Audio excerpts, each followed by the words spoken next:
Buenas noches, buenas tardes, noches.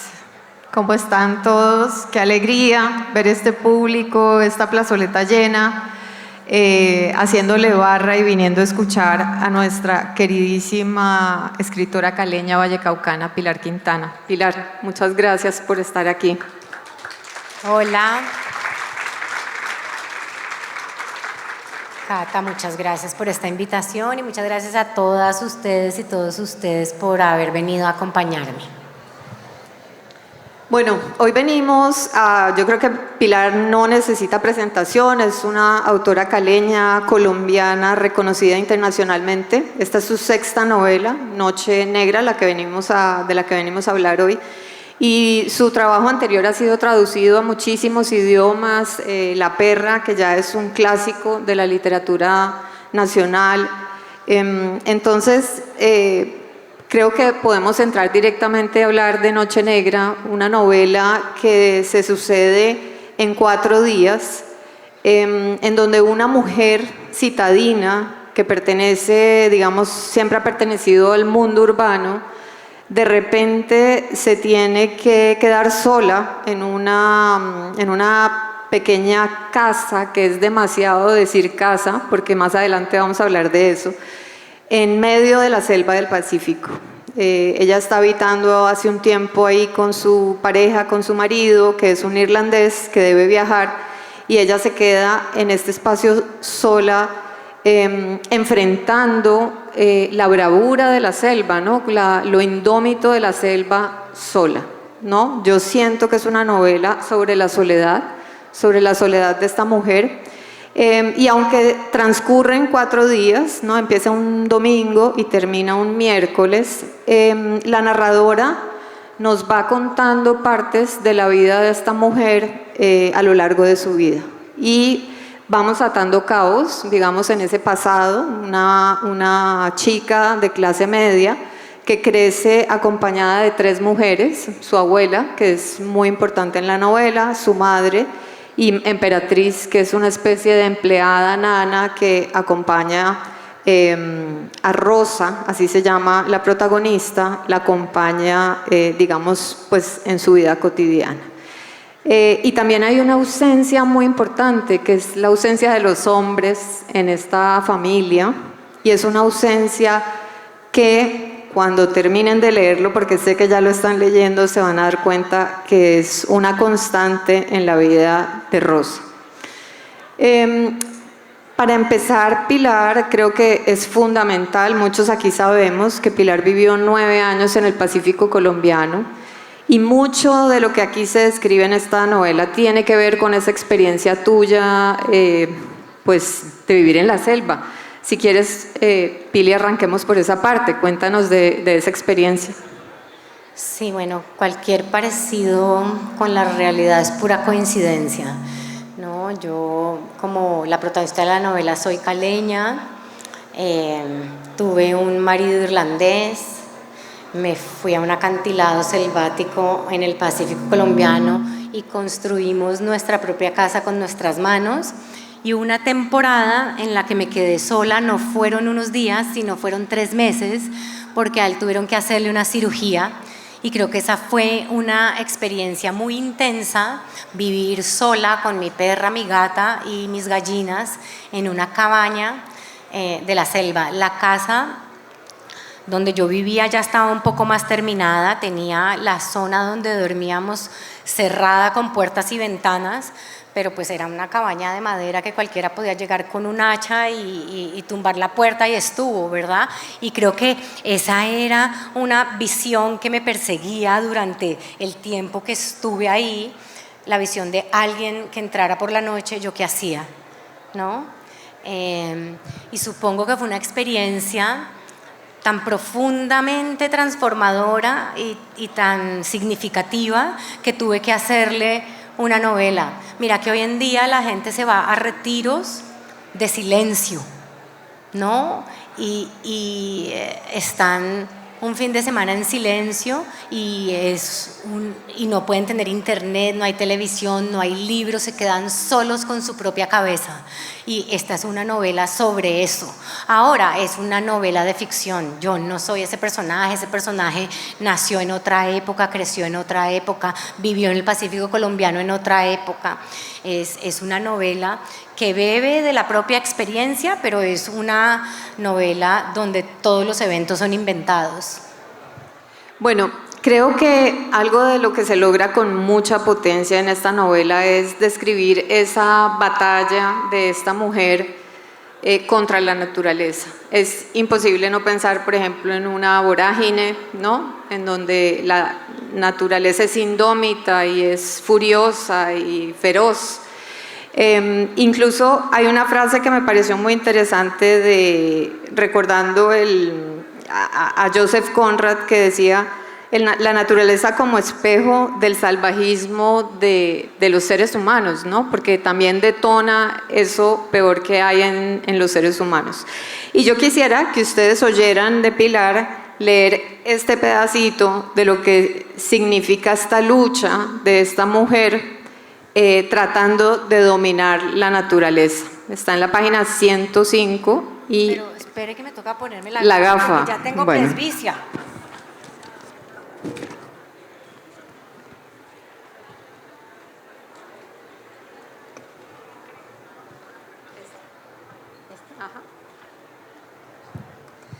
Ya no veo nada, o sea, sí no veo nada, pero sin gafas no veo nada tampoco acá. Bueno, esto está en la página 107. Sí, pero los pongo un poquito en contexto. Sí, es una parte donde ella se encuentra, el marido está como en una etapa de la construcción donde no necesita a nadie que le sostenga nada y está bandeándose por allá solo y ella ve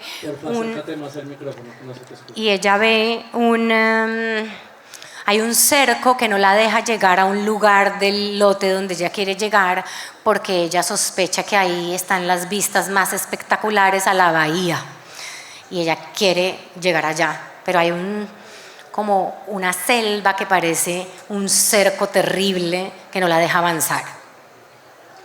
Y decide un día, le voy a dar machete a esta selva.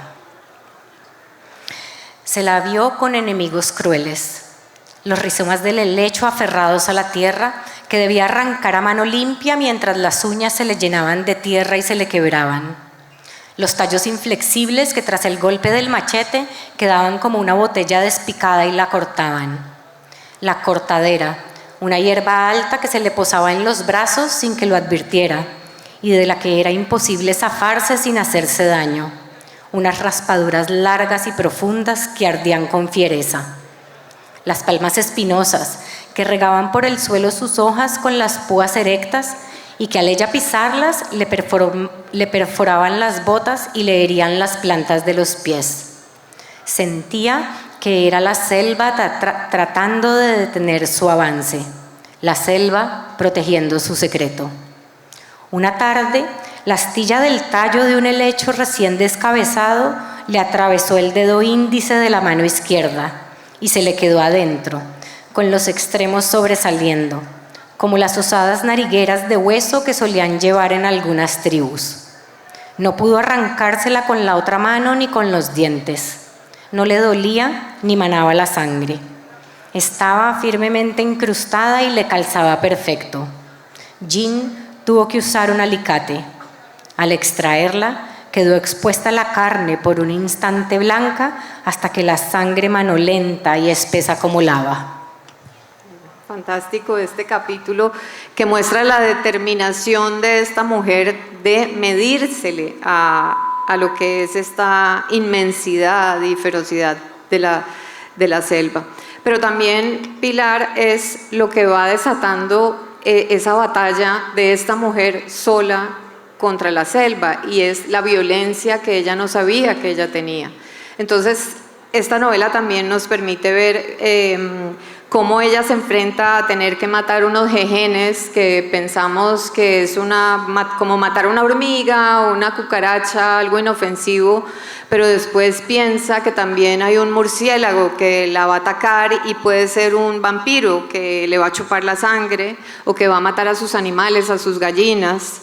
Y empieza ella con esta necesidad de ejercer esa violencia. ¿Qué pasa en Rosa? Como la pregunta es: ¿qué pasa en nosotros cuando nos vamos a un ambiente natural, ¿no? En la ciudad abrimos la llave y sale agua, hundimos un botón y se prende la luz, ¿verdad? Cuando yo me fui a vivir a la selva, yo ya había vivido en algunas selvas, pero muy de manera turística, ¿no? Era una viajera con mochila, recorriendo Sudamérica. Pasé, por ejemplo, 5 meses en un refugio de animales silvestres y fue una experiencia dura y tremenda, pero acá llegué con una machete y las botas a tratar de construir una casa, y veníamos con una idea muy occidental de la naturaleza, y es que la naturaleza es benévola y yo me voy a ir. Todos en la ciudad soñamos con irnos a vivir al campo o a la playa para tener una vida tranquila, ¿verdad?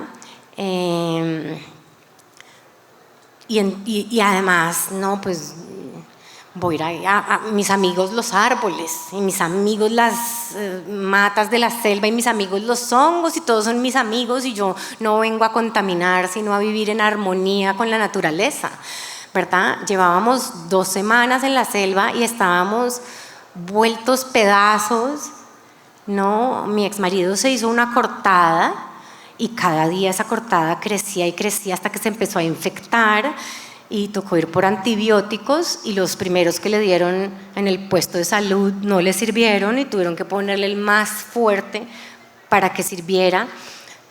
Mientras nos descuidamos 5 minutos y volvimos, ya estaban las termitas viviendo en la madera que habíamos comprado para construir, y pues nos tocó convertirnos en asesinos, ¿no? ¿Cuáles amiguitas termitas? No, hay que ir a matar a todas esas hijueputas. Y entonces nos fuimos a buscar las más cercanas, nos fuimos a Buenaventura y compramos todos los venenos que existían, y ahí pasó algo que yo creo que es lo que le pasa a Rosa, y es que yo dije: usted muy bacana, selva, pero usted aquí, yo acá, y de ahí no la dejo pasar. Y esa fue la manera de vivir en armonía con la naturaleza, sacando la espada como el conquistador y destruyendo, ¿no? Y creo que eso no habla de la maldad de los seres humanos, eso habla de que nosotros somos animales, ¿verdad? ¿Qué animal es compasivo y amoroso? Pues los gatos que viven en su apartamento, los perros que viven en su apartamento, pero ningún animal que viva en la naturaleza es compasivo, es un animal que está en lucha permanente tratando de sobrevivir, ¿verdad? Y cuando te vas de la civilización, yo creo que empiezan un poco a pelarse ciertas capas. Son las capas de la civilidad, de eso que nos frena para hacer lo que queremos, ¿no? Yo vivo en Bogotá y salgo a la esquina, salgo mucho a correr porque yo corro, y de repente una moto se mete por la ciclorruta por donde yo estoy trotando, ¿verdad? Y a mí yo tengo ganas de matar a ese man, pero yo me controlo porque sé que me mete en presa, ¿verdad? En la selva ese impulso, si lo controlas, la selva te come, tenés que dejarlo salir, y ese me parece que ha sido un tema literario que no es nuevo, me ha encantado siempre, y es lo que decidí explorar. Yo no creo que en Noche Negra, sino en toda mi obra. Lo que pasa es que en Noche Negra está explorado de manera frontal y desnuda, ¿no? En las otros es más sutil cómo se mete. Bueno, hablando de esa violencia de los seres humanos, hay una parte en que Rosa, como les decía, Esta narradora nos va haciendo unos flashbacks a la infancia de Rosa, a la adolescencia, a su época universitaria, y hay una relación bien particular con su abuela. Cuando habla de esta violencia de asesinar a los jejenes o a la boa, ella compara en algún momento como la violencia de mi abuela, ¿no? Entonces, obvio, es una violencia más civilizada, más sutil, y tiene mucho que ver con el racismo. El racismo está muy atravesado en esta novela, y no solo el racismo, sino el clasismo. A mí me llama mucho la atención, bueno, vamos a hablar de las repeticiones que haces constantemente día a día, pero esta insistencia en que Rosa era la más blanca de su familia, pero luego, cuando conoce a este irlandés, se da cuenta que ella no es blanca.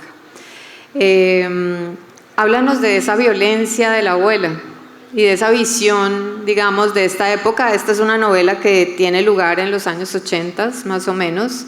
Entonces, bueno, previo al Me Too, y hoy, digamos, hemos hablado mucho más de estos temas, pero cuéntanos de esa abuela.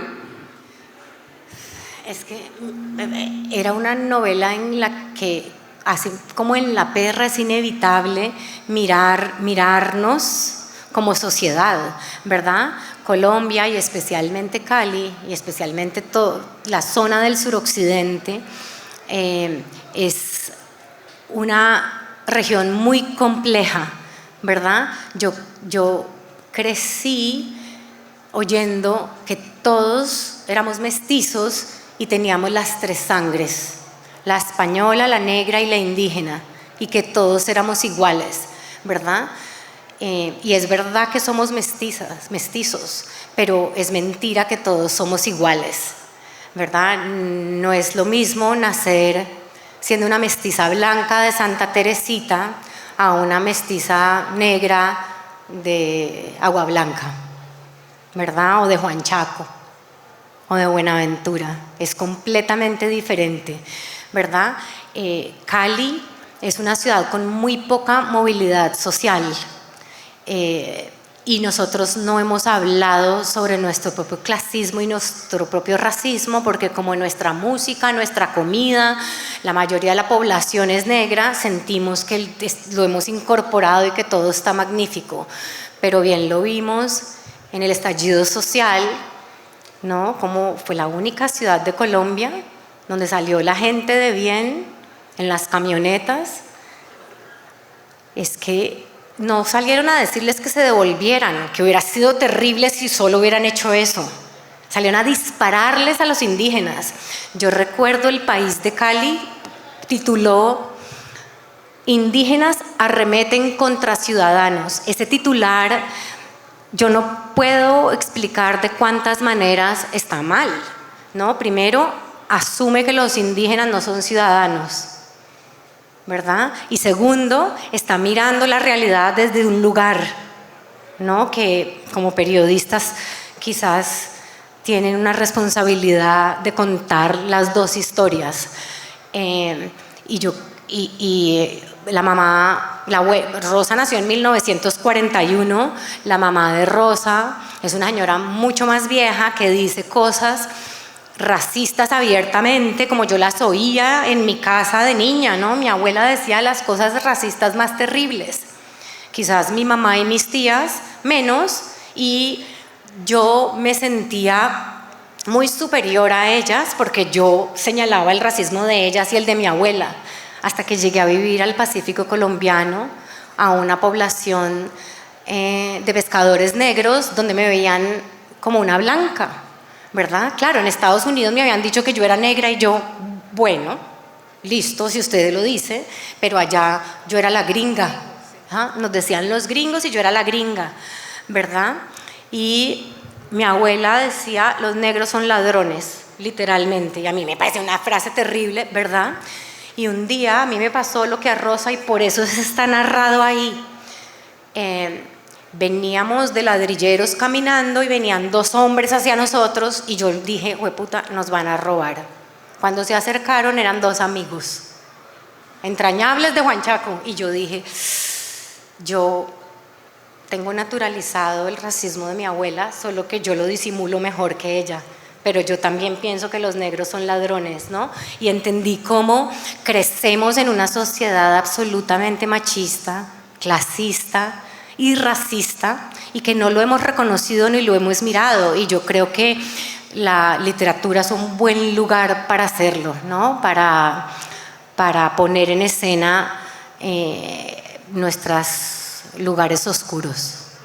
Ahora, sobre eso, el lenguaje también es muy importante y tú haces ahí una reflexión, o pues la protagonista dice cómo ella se esforzaba por no repetir esos, ¿cómo diríamos? Como esas costumbres de tratar mal a las personas negras o, digamos, diferentes a lo que eran ellas.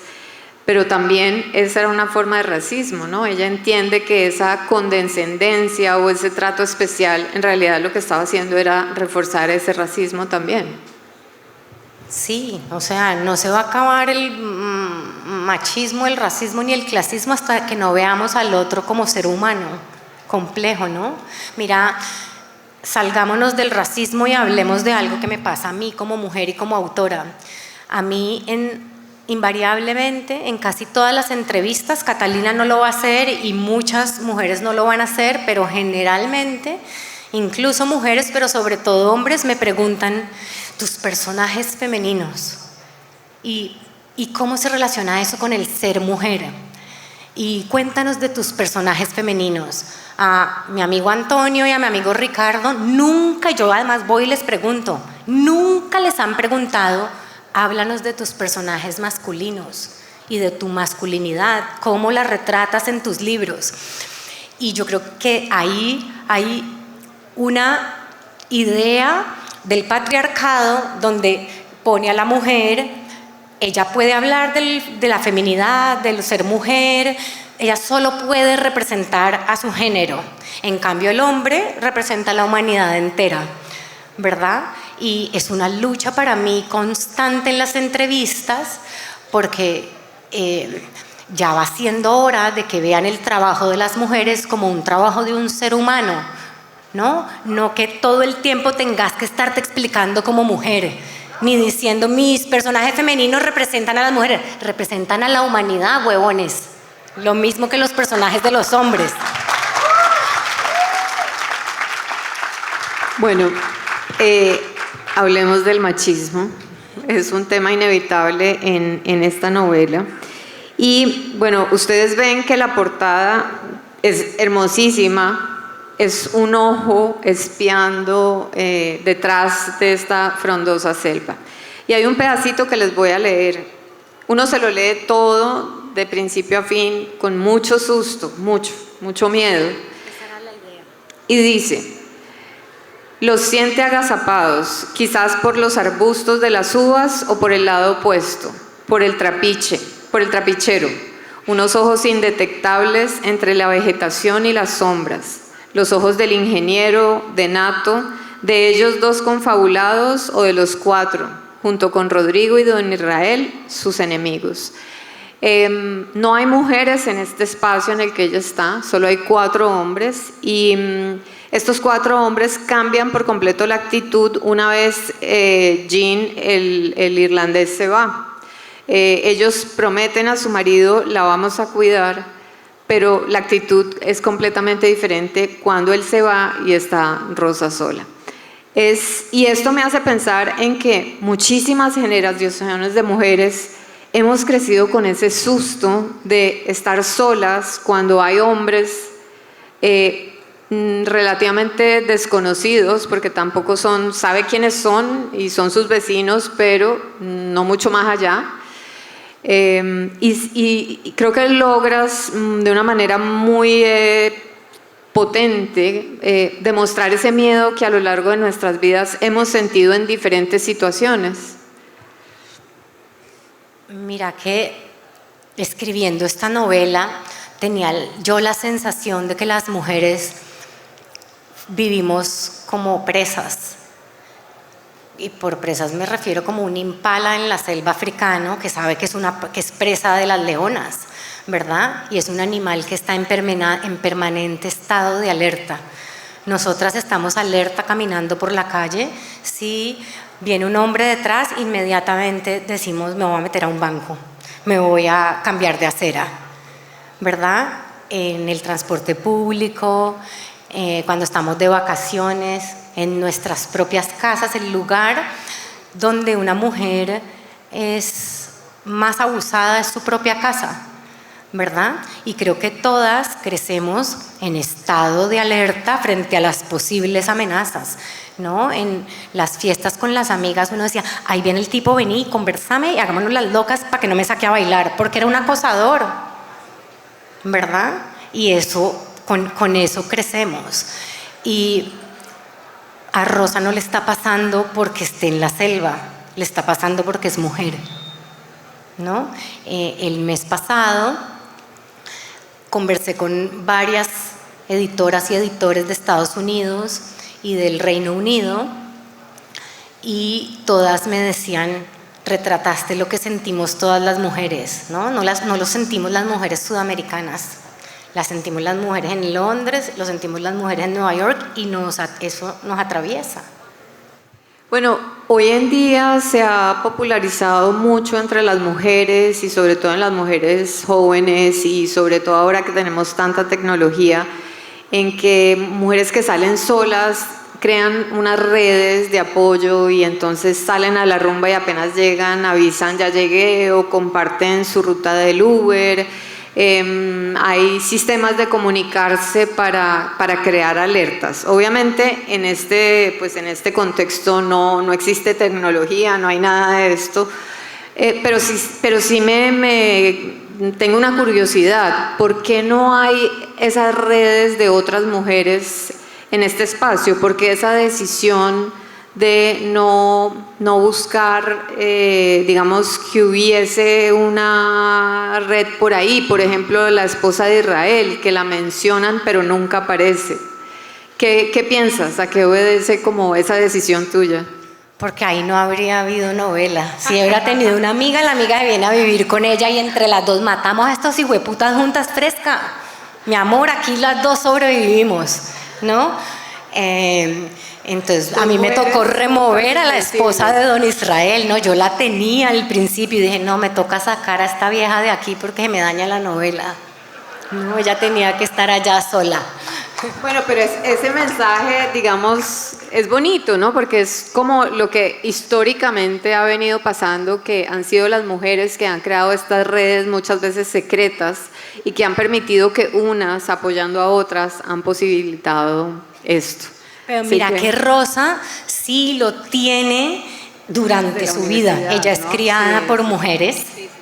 Y ella crece con su abuela, crece con su mamá, crece con Emperatriz y tiene una gran amiga que también es la que la saca de un lugar oscuro en el que ella está durante la universidad, ¿no?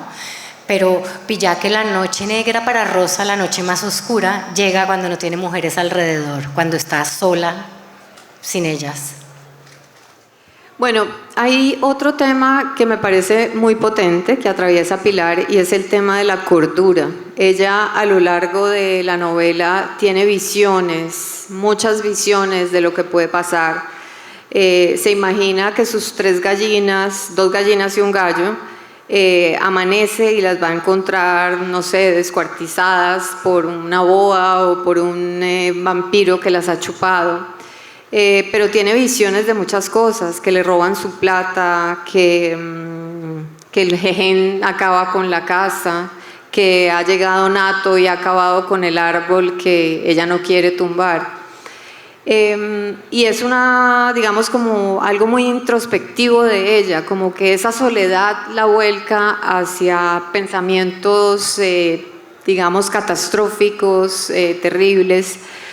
Y esto se junta con que los hombres de alguna manera intentan hacerla pensar que puede estar un poco loca. Eso que viste, ese murciélago no estaba ahí, o ese gallo que desapareció, seguro no, es una idea tuya, ¿no? O tuya no, pues de Rosa. Me pareció muy potente eso, o sea, lo haces de una manera muy sutil, pero es también como la mujer que habla pero no le creemos, ¿no? La mujer que está diciendo algo está pasando y los hombres minimizan eso que dice Rosa. Yo creo que esta novela intenta explorar una pregunta y es, ¿qué pasa en tu cabeza cuando estás verdaderamente solo? Nosotros no estamos nunca en la ciudad verdaderamente solos, ¿verdad? Yo muchas veces estoy en el cuarto y me paro con la idea de que voy a hacer tal cosa a la cocina. Y llego a la cocina y yo ¿qué era lo que venía a hacer a la cocina? Y me devuelvo porque no supe, ¿verdad? Pero me acuesto y le cuento a mi marido y nos reímos. ¡Ay, ya estás viejita! ¡Jua, jua, jua, jua, jua! O me pongo a ver internet y me conecto con otros seres humanos, ¿no?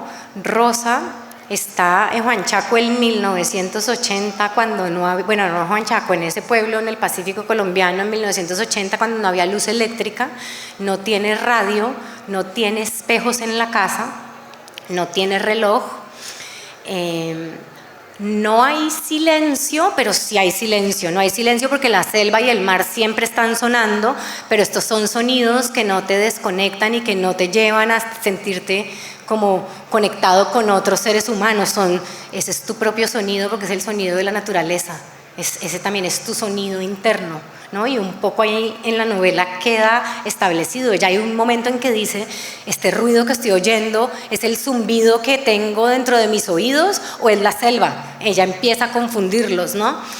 Y hay unos seres humanos que la rodean, pero ella ya no puede confiar en ellos porque no son confiables. Ellos eran espectaculares, ¿no? Había uno especialmente que es Don Israel, que era el señor que los ayudaba todo el tiempo, los aconsejaba, un aliado. Los otros dos eran como unos manes ahí queridos, unos vecinos queridos. Se va el marido y ellos, uy, me la dejaron solita. Y ella, pero ¿cómo así? ¿Estos por qué de repente cambiaron? ¿No? Y ella busca como el apoyo de Don Israel y Don Israel se hace el huevón cuando a ella la están agrediendo o cuando ella percibe que la están agrediendo. Rosa está completamente sola, en silencio, y las noches se van haciendo cada vez más oscuras. ¿Qué nos pasa cuando estamos solos? Yo creo que pensamos, ¿no? Y no vamos a pensar, ay, voy a pensar cosas lindas. Yo creo que nos conectamos con los dolores, los traumas, lo más profundo, ¿no? Y eso le pasa a Rosa, que empieza a conectarse con sus dolores más profundos. Y yo creo que hay uno profundísimo, y es que la abuela de Rosa pues tuvo demencia senil. Y los que hemos tenido una abuela o una mamá con demencia senil vivimos muertas del susto de que eso nos pase porque vimos, y Rosa tiene ese miedo. Bueno, sigamos hablando de los hombres de Rosa, porque no es solamente Jean, este hombre irlandés que se va y la deja sola, sino que existe un personaje del pasado que se llama Fermín, y Fermín es un como militante, podríamos decirlo, con conexiones con la guerrilla, en los años 80 estamos hablando. Y este personaje que va y viene, porque no es una relación estable, ni constante, ni permanente, la pica un poquito a ella y le da curiosidad por ese mundo selvático, ¿no? de irse al monte, ¿no? Los enmontados, que también por ahí los mencionas.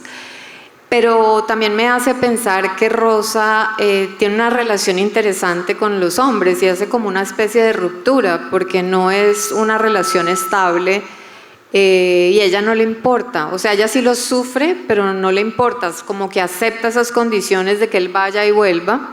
Y por el otro lado, con Jean, ella sabe que Jean abandonó a su anterior pareja y que puede abandonarla a ella en cualquier momento, pero ella también asume esta relación como una especie de transacción, o al menos así la leí yo. Yo quiero irme a construir una casa sola, puedo hacerlo, pero este de tipo es carpintero, y entonces me va a facilitar la vida de que me ayude a construir esa casa.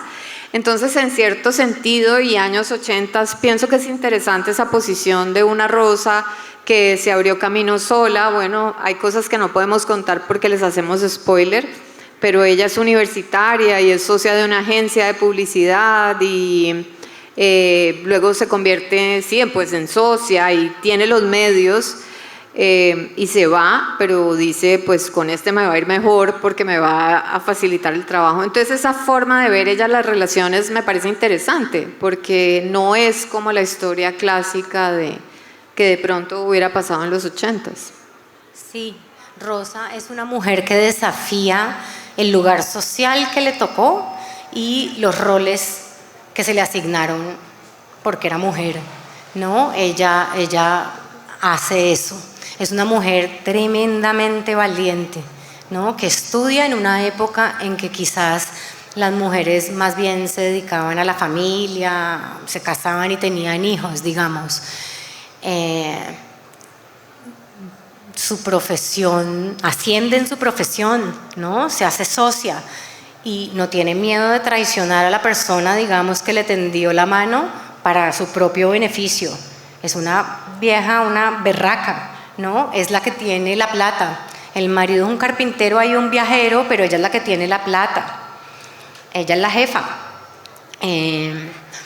Y pues es una mujer, en algún momento ella dice, es que estoy segura que ninguna de mis compañeras del colegio ni de la universidad, las mujeres, pero es que tampoco los hombres serían capaces de, como yo, atrapar una araña con un frasco y sacarla, ¿no? De vivir acá en la selva como yo he vivido. Ella se siente que es una vieja súper valiente, hasta que se queda sola en la selva y empieza a sentirse presa, ¿no?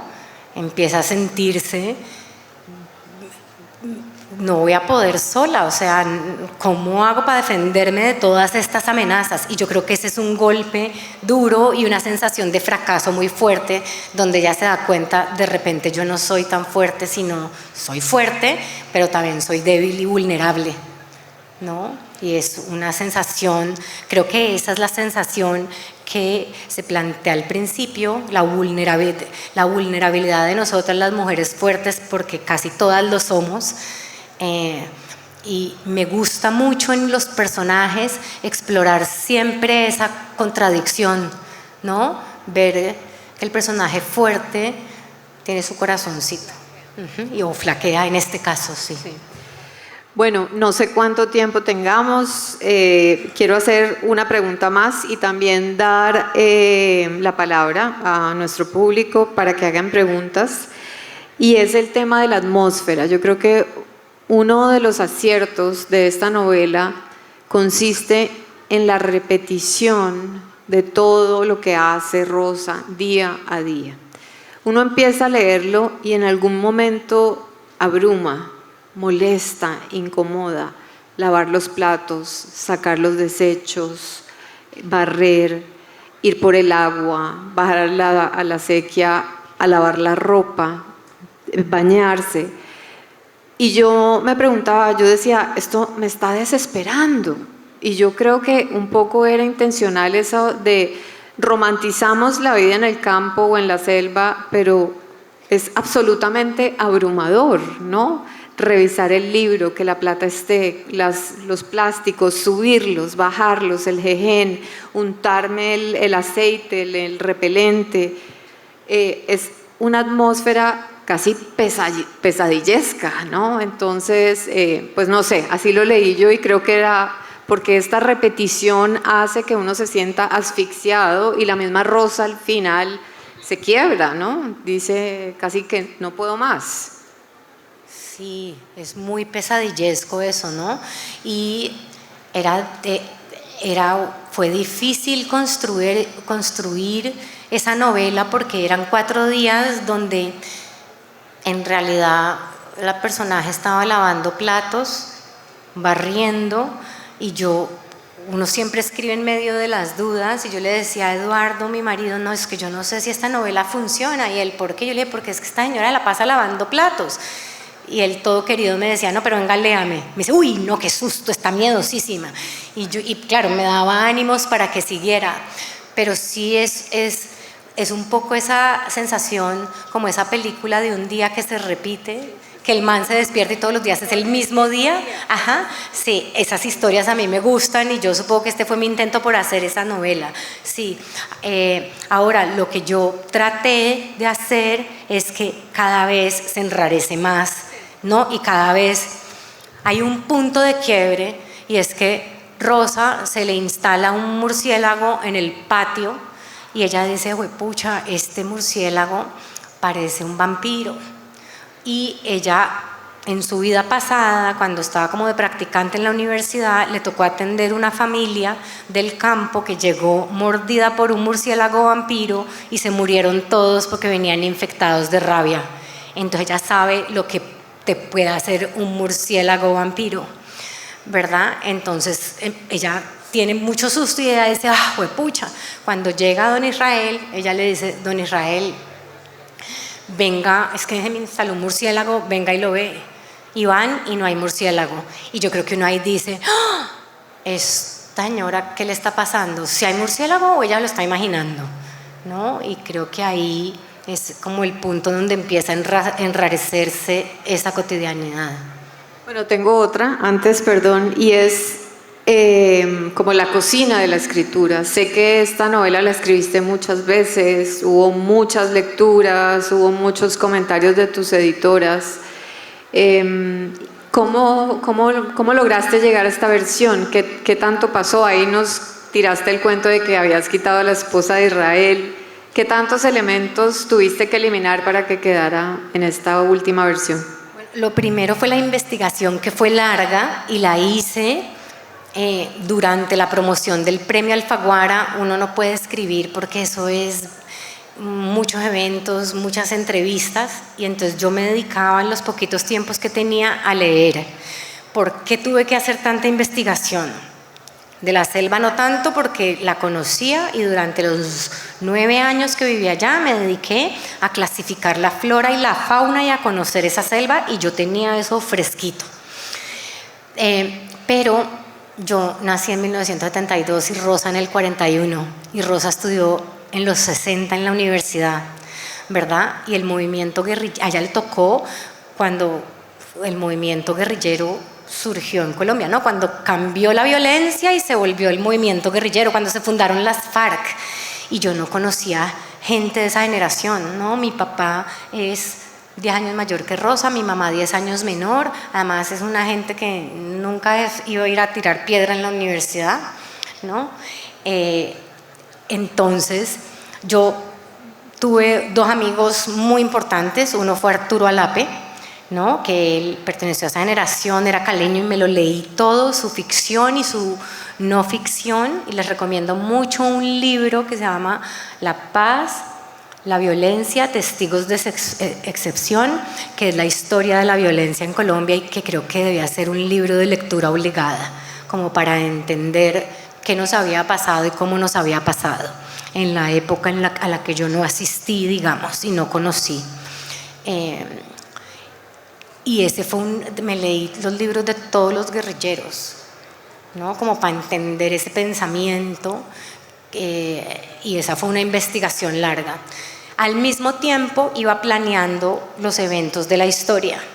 En principio la novela tenía 7 días, porque yo soy del Liceo en Alcázar, entonces tiene que ser 7 días y todo cuadradito, y empieza el domingo, se tiene que acabar el domingo, un círculo completo. Como 4 días no pega. Sí, hay varias liceístas. Y me están entendiendo perfectamente.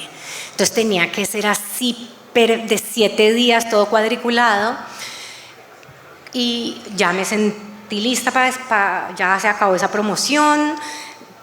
Entendí quién era Fermín, quién había sido Fermín, que además Fermín sale en 4 escenas, y además no en la novela, sino en los recuerdos de Rosa, pero tuve que estudiar todo eso para poder entenderlo a él y entender a Rosa. Cuando ya me sentí lista, saqué la primera versión, que la escribí en 1 año, y esa versión tenía 7 días. Y yo la dejé ahí un ratito, la leí y dije, esta novela está mala. Y esta novela es mala porque está chévere hasta que aparecen los monstruos. En los últimos 3 días aparecían todos los monstruos. Y yo ahí entendí como cierta mecánica del terror. Este no es una novela de terror, pero sí coquetea con el gótico, ¿no? Pero entonces las películas de terror son espléndidas hasta que aparece el monstruo. Aparece el monstruo y uno, ay no, qué mamera, ya no tengo miedo. Ay no, pues creen que nos van a asustar, pues no, qué culada de monstruo. Y eso le pasaba a esta novela, los monstruos aparecían. Y yo dije, yo tengo que lograr terminar la novela antes de que aparezcan los monstruos. Hice la siguiente versión y yo dije, esta ya la voy a dejar leer. Se la leyó mi marido y se la leyó mi agente, que es una gran lectora. Y ella me dijo, pero es que no entiendo por qué esto. Y yo, ay, eso estaba en los otros días que quité, ¿no? Y tampoco entiendo. Y yo, ay, entonces hice una tercera versión que juntaba un poco la primera versión con la segunda, pero dejando los monstruos pero no visibles, pero cerrando y juntando las explicaciones que cerraban mejor en la segunda, en la primera versión. Y ahí ya tuve, no la versión definitiva, pero sí la que empezamos a editar. Bueno, quiero darle la palabra al público. Creo que podemos hacer 3 preguntas. Entonces, por favor, levanten la mano y el equipo de logística nos ayuda con los micrófonos.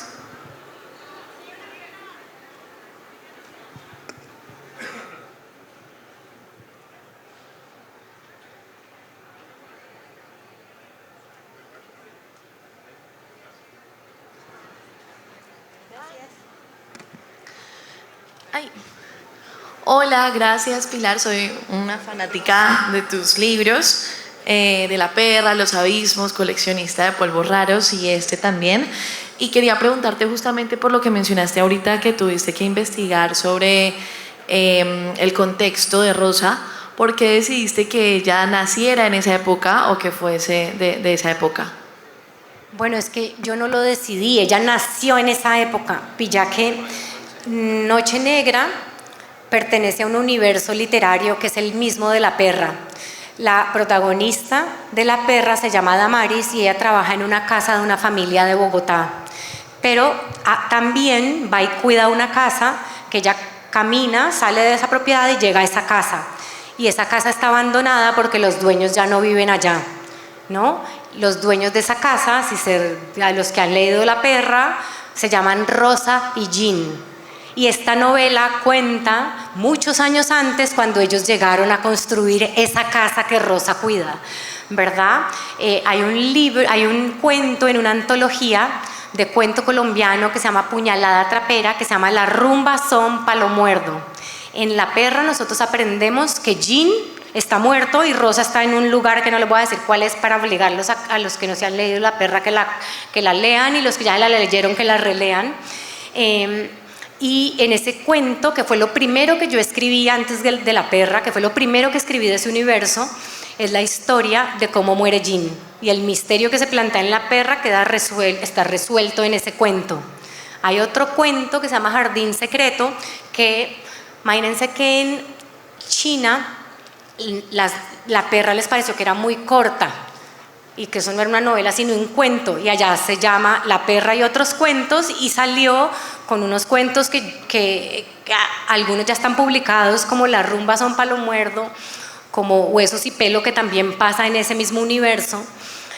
Pero yo tenía otro que está terminado, pero no ha salido en español porque lo estoy guardando para un libro que estoy haciendo de cuentos que se llama Jardín Secreto, y es la historia de Rosa el día que Jean muere, ¿no? Entonces no es que yo dijera Rosa nació acá, yo hubiera querido que ella naciera en el 72 y así me quedaba todo más fácil, pero por los tiempos de este universo, pues ella nació en 1941, ¿qué le vamos a hacer?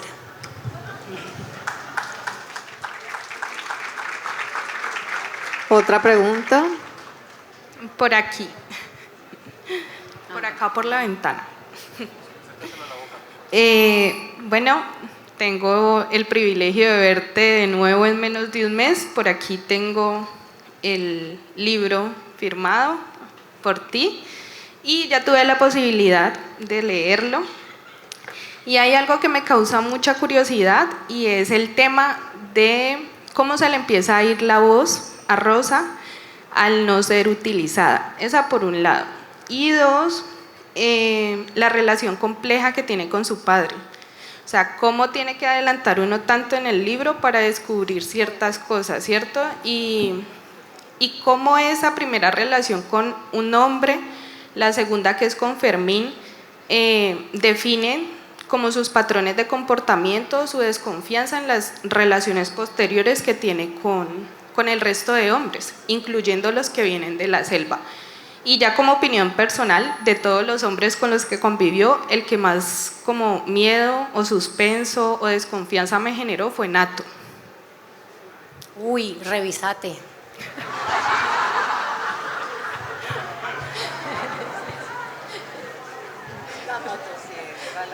La motosierra, pero revísate.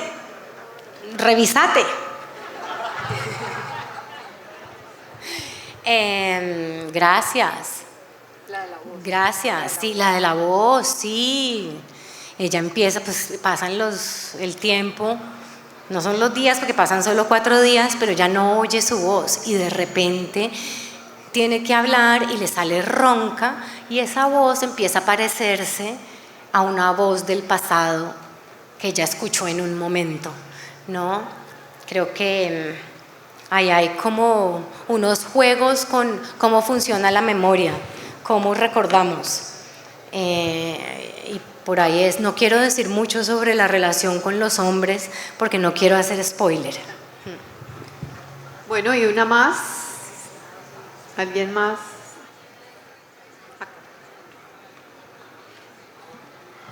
Bueno, buenas noches ya. Primeramente agradecer a Pilar porque nos ha convocado y miren este auditorio como está. Creo que pues, debemos sentirnos orgullosos de tener una vallecaucana con toda su trayectoria y que nos convoca siempre a la reflexión, porque en su escritura siempre nos llama a reflexionar, en este caso sobre el Pacífico, sobre ese litoral recóndito que nos hablaba Sofonía Yacú, y un litoral recóndito donde la riqueza abunda, pero la pobreza también abunda. Y creo que esta novela, como La perra, nos llama a reflexionar sobre la selva, sobre el Pacífico. Y me llama la atención y una pregunta es, ¿por qué esa fascinación sobre el Pacífico? Porque entiendo que viviste 9 años en Huanchaco, creo que fue, y de uno de la selva y del Pacífico aprendemos mucho. Quiero contar una anécdota personal. Cuando fui a trabajar a Buenaventura como médico, me decían, ¿qué vas a hacer allá? Eso tan feo. Y creo que de pronto esa pregunta también te la hicieron cuando te fuiste a vivir a Huanchaco, donde uno aprende mucho del Pacífico, conoce de Petronio, de Mercedes Montaño, etcétera, etcétera. No quiero extenderme, pero para terminar, ¿por qué a Rosa en la novela no trató de adoptar un murciélago? No trató de adoptar una serpiente como en La perra, que ante la frustración de la maternidad adoptó una perra, porque hubiera sido importante que Rosa adoptara para que le quitara el miedo de la culebra X o del murciélago transmisor de la rabia. Muchas gracias. Adoptas una X y te mata. Adoptas un murciélago y resulta que era vampiro y también de pronto, ¿no? Entonces... Por favor, despidamos a Pilar. ¿Hay una más? Una.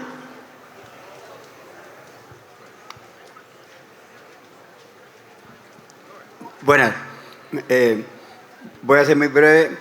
La admiro mucho y quería conocerla personalmente.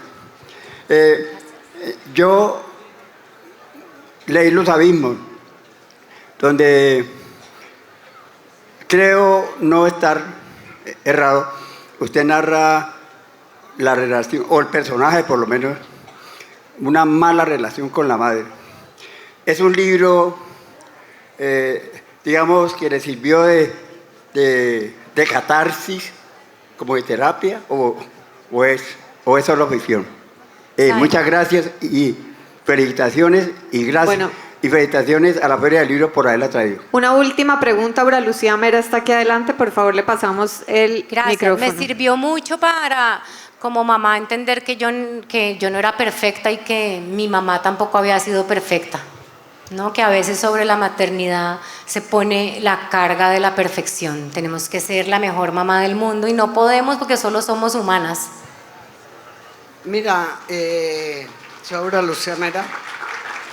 Yo quiero decirles con mucho respeto que una pregunta es una pregunta, no una disertación y un discurso particular sobre el conversatorio. Me muero de la pena, pero no saben preguntar. Esa es mi pregunta. Bueno, quiero que despidamos a Pilar con un muy fuerte aplauso, por favor. Gracias, Pili. Muchas gracias. Gracias, Cata. Y ahora vamos a tener un evento protocolario dentro de la inauguración del festival, también con nuestra querida Pili, que va a recibir un homenaje. Entonces, por favor, quédense. Gracias por estar aquí. Los esperamos toda la semana.